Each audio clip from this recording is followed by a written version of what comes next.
If you have to shift fabric to the inseam for a prominent inner thigh or knee, I want to show you another way to maintain the shape and length of the side seam as you're making this adjustment. I was working with a student who needed to shift fabric to her inseam for a prominent inner thigh, and then she wanted to maintain the original measurement of the leg, and just reshaping the side seam wasn't working.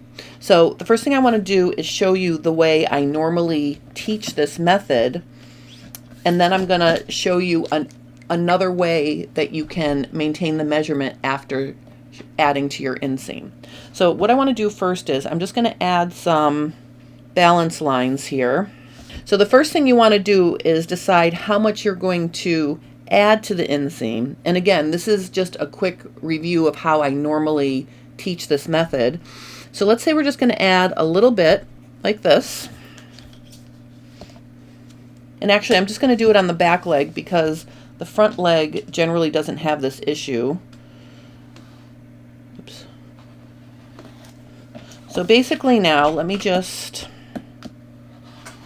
cut these apart. All right, so I'm cutting the back leg off at the knee, and then I'm sliding the leg towards the inseam, and I'm lining up the balance line with the mark I made. And that's how you can get an accurate move on that. Okay, so you slide the lower leg over like this until the balance line is lining up with the mark that you made that tells you how much you need to shift. Then I'm going to put a piece of tape here. Okay, and then what I usually have people do is fill that in. Okay, and then I usually say, all right, let's take it off.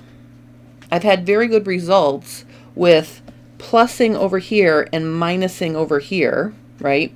So then just to make it really clear, essentially you would just cut off this part like this, right? So we've minused it, and over here we've added it. Okay, now the issue with doing it this way is because you're adding a curve to your side seam, you could actually be lengthening it a little bit. And usually it's not enough that you can't ease it in when you're sewing your front and back leg together, but this can cause a problem for some shapes. So another way to do it, okay, so I'm going to leave this one over here so we can compare it later, but basically I'm going to add my balance line just so I have it. What I would do in this situation is I would say to myself, all right, I want to add, you know, whatever it is I'm adding. So I'm just going to add, but this time I'm going to start at the hem, and I'm going to come all the way up and blend into the original crotch. All right, so I'm adding to my inseam to fill that in. And then instead of coming over here and then drawing in a new side seam, I'm going to take it out within the pattern. And here's something else to think about. If you, let's say you added, you know, an inch, you plussed 1 inch here, okay? You might not want to take off the entire amount on the side seam because it may then start to pull. You may want to take it all off, or you may want to just take some of it off. So consider the fact that if you're adding for a prominent inner thigh and maybe a prominent knee along your side seam, taking off everything that you added on your inseam might cause the fabric to stress again. Consider that. You can always take off some and then fine tune it once you get it back into your muslin to test. But basically what you're going to do, I'm just going to draw myself a guideline here because that's where my crotch level is.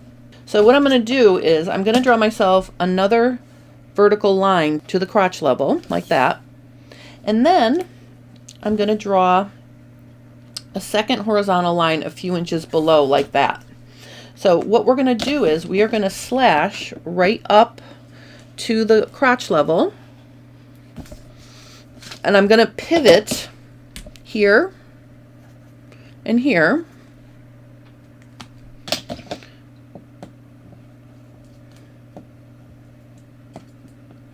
and I'm going to pivot here and here.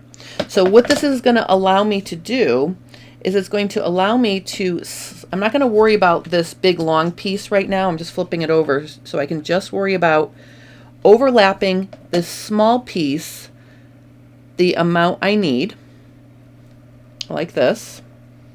So I'm just going to pivot that in. And then I can rotate the rest of this in a like amount.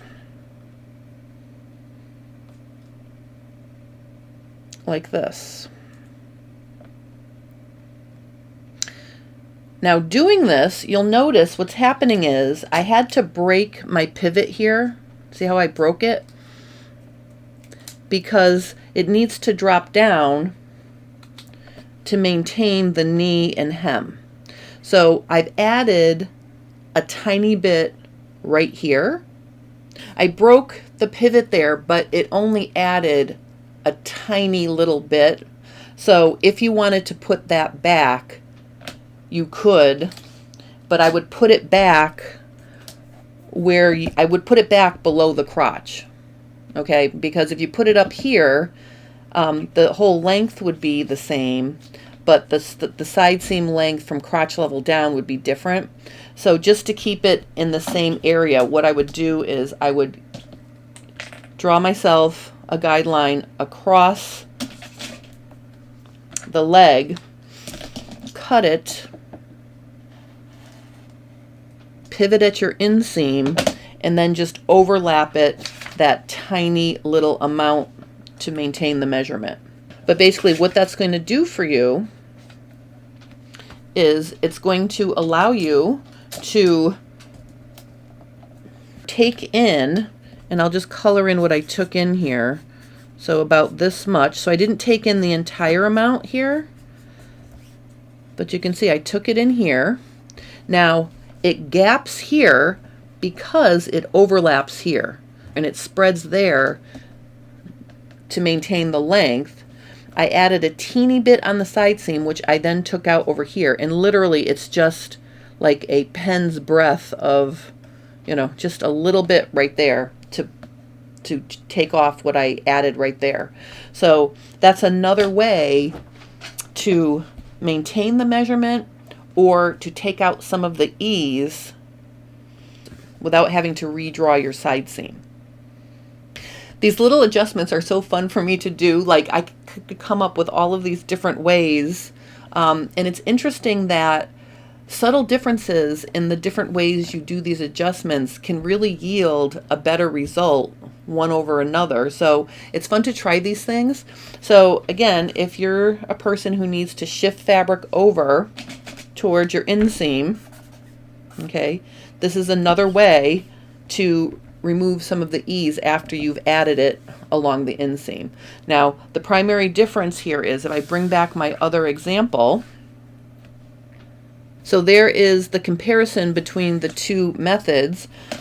In the original way that I showed how to do it, you're just shifting the bottom of the pant pattern and then filling in here and taking off here, versus adding entirely down to the hem and then removing it to the hem, but within the pattern.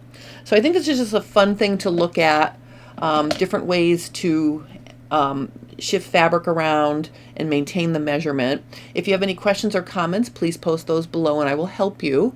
If you're enjoying my content, please consider liking and subscribing to my channel. It helps me grow. And I just want to thank everybody for watching, and I hope you have a wonderful rest of your day.